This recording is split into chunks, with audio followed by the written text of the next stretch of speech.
Salut et bienvenue sur la chaîne de Outdoor Hysteria. J'espère que tu vas bien, que tu as passé un agréable été sur les sentiers et que tu as fini celui-ci devant l'UTMB 2024.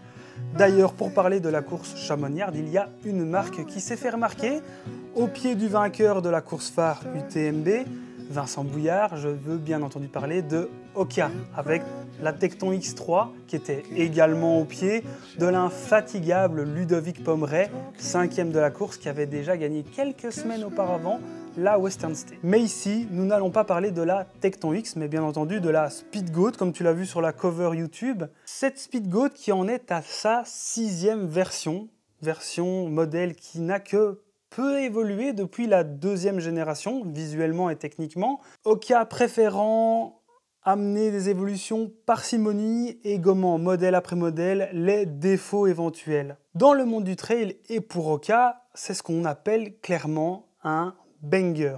Cette chaussure est une valeur sûre pour tous les coureurs en quête d'amorti et de confort. Mais passons avant tout par la fiche technique de cette Speedgoat 6 qui change un petit peu, comme par exemple son drop qui passe de 4 mm depuis la première version à 5 mm pour rentrer dans le rang de ce qui se fait dans la gamme Hoka comme la Stinton ou la Tecton, avec un stack à hauteur de semelle de l'arrière du pied à 33 mm et ici nous sommes à 28 mm. Au niveau de la midsole, Hoka fait toujours confiance au CMEVA comme pour la Speedgoat 5. Pour la outsole, on est toujours sur du Vibram Mega Grip, ça c'est vraiment bien avec la technologie Traction Lug et des crampons de 5 mm. Nous retrouvons toujours cette grande partie sans protection et sans crampons, donc à voir dans la durée comment ça va vieillir. Pour le moment, rien n'est déclaré. Niveau tige de la chaussure, le mesh passe du jacquard sur la 5e version à un tige mesh habituel, tissu tressé un petit peu plus finement, mais surtout doublé.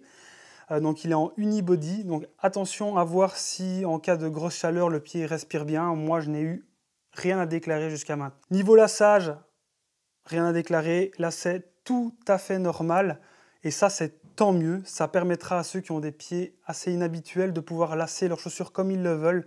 D'ailleurs je te mets là en haut ou là en haut ma vidéo sur les différentes techniques de lassage en fonction de ta morphologie de pied. Ici à l'arrière du pied, on retrouve toujours cette languette de pied de talonnière ici qui est assez fouillante, un petit peu moins que sur la Speedgoat 5, ce qui permet toujours un enfilage vraiment super rapide, mais également moins de pression sur le tendon d'Achille. Dernière chose à mentionner, c'est que maintenant la languette est molletonnée au niveau du lassage, ce qui est vraiment très bien. Si la Speedgoat sur les 5 dernières itérations avait pour réputation d'être une masterclass niveau confort et amorti, elle souffrait dû à cet amorti assez moelleux d'un manque de stabilité et de dynamisme, de stabilité dans les terrains techniques, voire très techniques. Et de modèle en modèle, d'année en année, Hoka n'a cessé de rendre son modèle de plus en plus précis, de plus en plus stable. Et là où cette Speedgoat 5 semblait être, selon moi, le compromis vraiment idéal, Hoka a décidé d'en remettre une couche et de rendre son modèle beaucoup plus stable encore et un petit peu plus ferme et surtout plus dynamique. Alors pour ma part, j'ai eu vraiment toutes les versions de cette Speedgoat, de la première avec laquelle j'ai fait ma TDS en 2017, cette chaussure dont le mesh était un petit peu approximatif et donc le pied ne tenait pas bien dans la chaussure. Les versions 2 et 3 qui avaient pour réputation de souffrir vraiment énormément de mèches qui trouaient. Un petit peu la 4 aussi, d'ailleurs cette 4 qui avait déjà, comme la Speedgoat 6, un mesh de lancement orange et jaune flamboyant. Et puis cette 5e version qui, comme je vous l'ai dit, selon moi, était vraiment le compromis idéal. Pour la première utilisation de cette chaussure, j'ai décidé de me lancer sur les 80 km de l'UTDS. D'ailleurs, je te remets la vidéo ici au-dessus. Faites ce que je dis, pas ce que je fais. Première utilisation sur un ultra, c'est compliqué. Moi, je m'attendais à, comme la Speedgoat 5 avec laquelle je courais depuis des semaines, à un modèle confort, moelleux et tout ça, pour une course sur laquelle il n'y avait pas beaucoup de dénivelé et on allait très souvent courir. Et j'ai eu un petit retour de latte.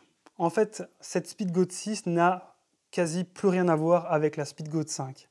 Celle-ci est beaucoup plus rigide, elle tape un petit peu plus, elle est plus dynamique, mais surtout beaucoup plus précise. Mais donc je peux comprendre que Hoka ait envie de rendre son modèle toujours plus précis, toujours plus stable pour n'importe quel coureur. Mais là, on en perd un petit peu l'ADN de ce qui se faisait pour la Speedgoat. Je perds un petit peu ce modèle vraiment très moelleux, confort, hyper agréable, un petit peu pantoufle du trail. Tout ça pour retrouver une chaussure qui rentre un petit peu dans le rang. Je ne dis pas que c'est une mauvaise chaussure, c'est toujours une très bonne chaussure, très amortie par rapport à ce que fait la concurrence, mais ça n'a clairement plus rien à voir avec les 5 versions précédentes. Et on aurait pu croire qu'avec les kilomètres et le temps, l'amorti allait se tasser, mais ici j'ai bientôt 150 km et je dois avouer que j'ai toujours pas retrouvé ce qui se faisait sur cette 5e version. Ne me faites pas dire ce que je n'ai pas dit, cette Speedgoat 6 n'est pas du tout une mauvaise chaussure, elle est stable, elle est précise, elle est confortable, mais on n'est plus du tout dans la philosophie de ce qui se faisait pour les 5 précédentes itérations. Alors j'ai bien compris que Hoka a voulu faire une distinction entre son modèle vraiment ultra moelleux et tout ça, la Tecton X dynamique et tout, et celle-ci qui est un peu plus grand public, qui se destinera plutôt à du 40, 50, 60 km. Mais je suis un petit peu déçu de ne plus retrouver ce que j'avais adoré sur cette Speedgoat 5. On va quand même parler des points positifs de cette chaussure selon moi. Premièrement, son fit. Il tombe nickel, franchement bien. Que ce soit pour les pieds fins ou les pieds larges, il n'y a vraiment aucun souci. D'ailleurs, pour ces derniers, ceux qui ont vraiment le pied très très large, elle existe également en modèle wide, donc vraiment très très très large. Mais là, je dois dire que franchement, moi j'ai un pied normal à fin et j'ai pas souffert de quoi que ce soit. Attention tout de même, elle taille assez petit. Généralement, je prends du 44 dans toutes les autres marques et celle-ci, j'ai été obligé de la prendre en 44 2/3. Deuxième point positif de cette chaussure, c'est l'accroche selon moi. La Vibram Mega Grip, c'est ce qui se fait de mieux et couplé à cette technologie Traction Lug, elle accroche vraiment partout. On n'en souffre pas trop sur les parties macadamisées parce que oui, ici en Belgique, on a beaucoup de parties macadamisées. On n'a pas l'impression de rouler avec un VTT et des gros crampons sur du macadam. On y trouve un petit peu de limite quand on est sur du terrain très détrempé, voire vraiment très boueux, argileux et tout ça. Et ça, je pense que c'est surtout à cause de la largeur de la chaussure et on arrive vite à avoir des patinettes. Parlons du dernier point de cette chaussure. Elle est présentée au prix de 160 €.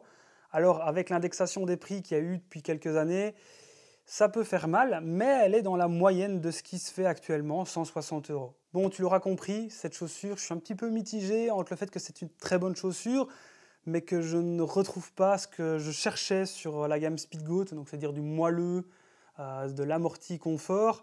On se retrouve avec une chaussure qui est très stable, plus dynamique, toujours aussi confortable. C'est une très bonne chaussure, c'est juste que ce n'est pas ce que j'attendais à la base. Voilà, j'espère que cette vidéo de test t'aura plu. Si tu as déjà testé cette Speedgoat 6, dis-moi en commentaire ce que tu en penses, si tu as le même avis que moi, si tu as les autres versions précédentes de la Speedgoat, dis-moi si tu passerais sur cette Speedgoat 6.